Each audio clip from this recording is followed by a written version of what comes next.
Pemirsa, kunjungan wisatawan ke Bali terus meningkat. Hotel-hotel di Bali biasanya juga akan penuh. Namun belakangan ini berbeda karena tingkat kunjungan tinggi tapi tingkat hunian hotel-hotel sepi. Fenomena apakah ini?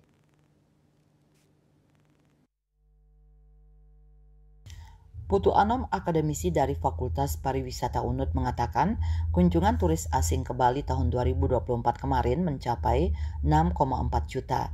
Angka ini lebih tinggi dari sebelum COVID. Tapi ramainya kunjungan ini tidak serta-merta membuat hotel-hotel penuh, justru kosong.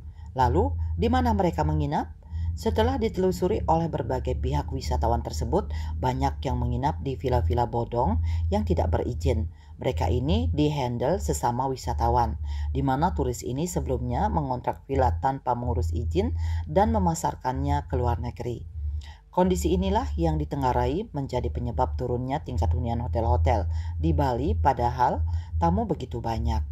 Keberadaan villa-villa bodong ini jika tidak ditangani akan menggerus pendapatan asli daerah yang bersumber dari pajak hotel dan restoran, mengingat banyak tamu menginap di villa bodong dan tidak bayar pajak.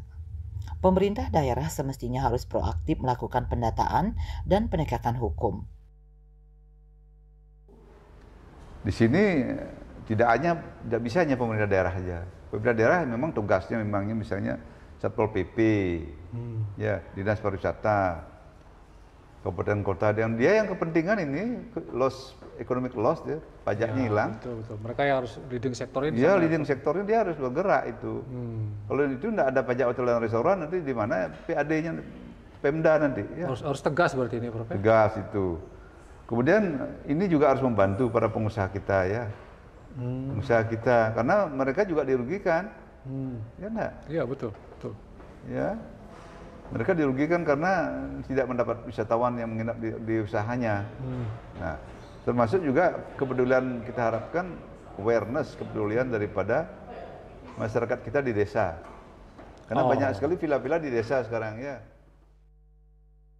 Kejadian-kejadian seperti ini sebenarnya sudah berlangsung beberapa tahun belakangan ini, namun tidak ada atau tidak beraninya aparat dalam menegakkan hukum. Villa-villa bodong ini sebenarnya sangat mudah dideteksi. Mereka biasanya ada di pedesaan. Untuk hasil maksimal, pendataan ini bisa melibatkan aparat terbawah termasuk prajurit adat. Riase Bali TV.